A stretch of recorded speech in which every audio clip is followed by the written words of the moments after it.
अब सर ये तो जबरदस्त तरीके की जुगलबंदी है यहाँ, जिसकी एक दूसरे राजनीतिक दल जो है वो पोल खोल का काम कर रहे हैं। और देखिए ना, एफआईआर रिपोर्ट उसमें बाबा का नाम नहीं, एसआईटी की रिपोर्ट आज आ गई उसमें बाबा को एक तरीके से क्लीन चिट दे दी गई। और अब शिवम त्यागी कह रहे हैं कोई बात नहीं, तीसरी रिपोर्ट का भी इंतजार कीजिए, अभी न्यायिक आयोग वाली जो रिपोर्ट है वो भी आएगी। अब है जी नहीं, उस रिपोर्ट का भी इंतजार कर लेंगे। यहाँ तो दिक्कत की बात यह है, जो आपने सवाल उठाया है मैं उससे बिल्कुल सहमत हूं कि न केवल इंसाफ होना चाहिए बल्कि इंसाफ होते हुए दिखना भी चाहिए। अगर बाबा को क्लीन चिट दी गई है तो उसकी प्रक्रिया क्या है? सवाल यह है कि क्लीन चिट देने की भी कोई प्रक्रिया होनी चाहिए। किसी को निर्दोष, जितने लोग उस घटना के अंदर भागीदार हैं, जितने लोग वहां पर जो भी प्रकरण हुआ उसके अंदर एक्टर्स हैं और प्रमुख अभिनेता हैं उस पूरे घटनाक्रम के, वहां पर क्या उन लोगों को जांच के दायरे में लिया जाना चाहिए था या नहीं लिया जाना चाहिए था? जांच के दायरे में लेना ही किसी को अपराधी ठहराना नहीं होता है जी। जांच के दायरे में लेने पर हो सकता है कुछ लोग उसमें निरपराध घोषित हों, कुछ लोग बिल्कुल निकाल दिए जाएं और कुछ लोगों के ऊपर लगे कि भाई ये लोग इसके हैं, इस पूरी घटना के अभियुक्त हैं, इस गड़बड़ी के जिम्मेदार हैं। यहां तो शुरू से ये हो रहा है कि जो भोले बाबा नाम की शख्सियत है उसको जांच के दायरे से बाहर रखा जाए। मुझे नहीं पता कि शिवम जी जिस जांच आयोग का जिक्र कर रहे हैं उनकी जो कार्य सूची में भोले बाबा को जांच के दायरे में रखना शामिल है कि नहीं है, मुझे जानकारी नहीं है।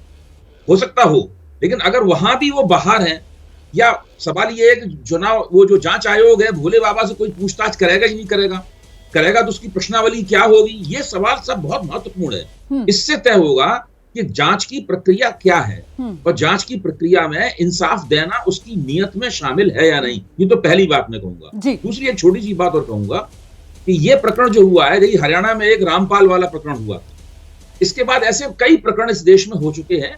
जो जरूरी नहीं घटनाक्रम इसी तरह का हो, घटनाक्रम हर जगह अलग अलग होता है। होता यह है कि ये जो स्वयंभू गुरु हैं, स्वयंभू धर्म गुरु हैं, ये लोग स्टेट के भीतर स्टेट बन जाते हैं, यानी भारतीय राज्य की संस्था के बीच में राज्य बन जाते हैं। किसी भी राजनीतिक दल की सरकार हो, मैं ये नहीं कह रहा हूं केवल बीजेपी की सरकार होती है, किसी दूसरी राजनीतिक दल की भी सरकार हो सकती है। राज्य के भीतर राज्य बन जाने से क्या होता है कि उनको ऐसी विशेष सुविधाएं दी जाने लगती हैं कि उनके ऊपर पुलिस और कानून का दबदबा लागू ही नहीं होता जी। जैसे ये बाबा भी साफ तौर पर कहता है कि अंदरूनी जो मामला है उसको संभालने के लिए पुलिस की हमें जरूरत नहीं है, हम खुद ही कर लेंगे। जो अलीगढ़ रेंज के DIG हैं उनको मैंने खुद प्रेस कॉन्फ्रेंस में कहते हुए सुना कि भाई वो जब हम अंदर की बात उठाते थे तो वो हमेशा कहते थे नहीं, अंदर आपकी जरूरत नहीं है, आप बाहर सड़क पे देख लीजिए कानून व्यवस्था क्या है। तो एक तरह से क्या ये संभव है कि हमारे घर के अंदर कोई उत्पात हो रहा हो और पुलिस आए तो हम कहते नहीं, अंदर पुलिस आ ही नहीं सकती इस घर के अंदर। सही बात, बिल्कुल तो असंभव बात है। हर व्यक्ति के ऊपर कानून लागू होना चाहिए। अब अरुण जी का रुख करते हैं ना, अरुण जी क्योंकि यहाँ पर एसआईटी की बहुत दुहाई दे रहे थे। एसआईटी अरुण जी कह रहे थे कि साहब बाकायदा उन्होंने पता करके लोगों से बातचीत करके रिपोर्ट तैयार की। तो अरुण जी मैंने तो चश्मदीद भी सुना दिए जिन्होंने एसआईटी के सामने भी बयान दर्ज करवाए। अब आप मुझे ये बताइए सर, जब चश्मदीद जो हैं वो खुद बाबा को जिम्मेदार ठहरा रहे हैं, तो सर ये कैसी एसआईटी की रिपोर्ट आ गई कि एसआईटी कम से कम एक बार खाना पूर्ति कर लेती। मैं कह रही हूँ झूठों को ही सही, कहते हैं ना झूठों को ही सही, एक बार तो जाकर बाबा से भी पूछताछ कर लेती सर, कर लेती ना सर, क्यों नहीं किया? घटना किस परिस्थिति में हुई है? अभय दुबे जी कह रहे हैं कि ये पहली घटना नहीं है, ऐसे बहुत सारी घटनाएं हुई हैं। और ये भी सही बात है कि उत्तर प्रदेश में भी इससे पहले बहुत समागम हुए हैं, बहुत सत्संग हुए हैं, इससे भी बड़े बड़े सत्संग हुए हैं। अंधभक्ति तो इतनी जबरदस्त चल रही है इस देश में। सर अंधभक्ति पर आपको मैंने भाषण देने के लिए बुलाया ही नहीं।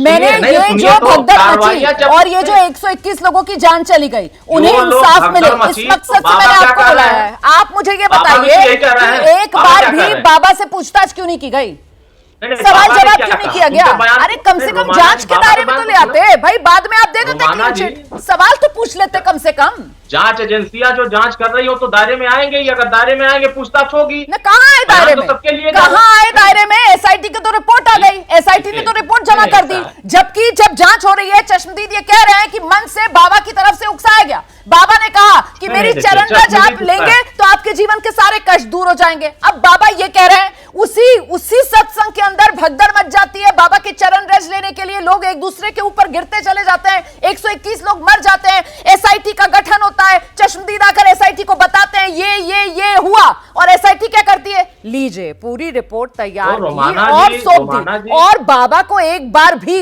तकलीफ नहीं होने दी, बाबा को जरा सी भी जहमत नहीं होने दी कि एक बार बाबा से भी पूछताछ कर ली जाए। वाह सर वाह, क्या बात है सर, इतना आराम बाबा को दिया आप लोगों ने, वाह। नहीं सुनिए, हम ही नहीं दे रहे हैं।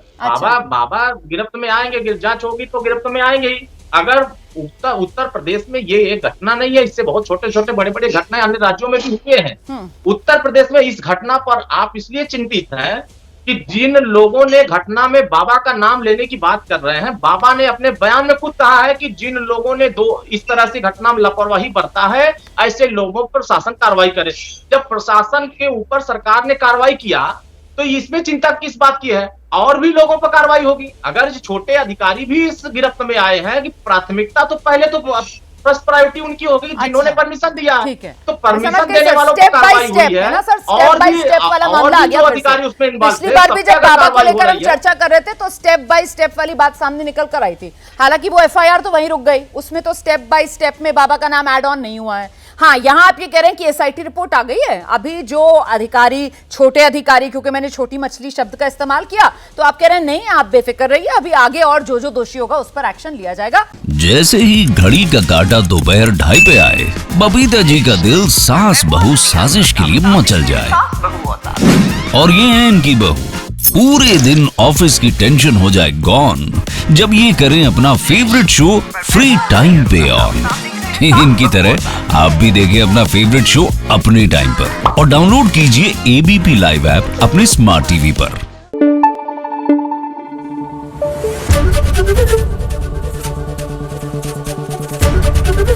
एबीपी न्यूज आपको रखे आगे।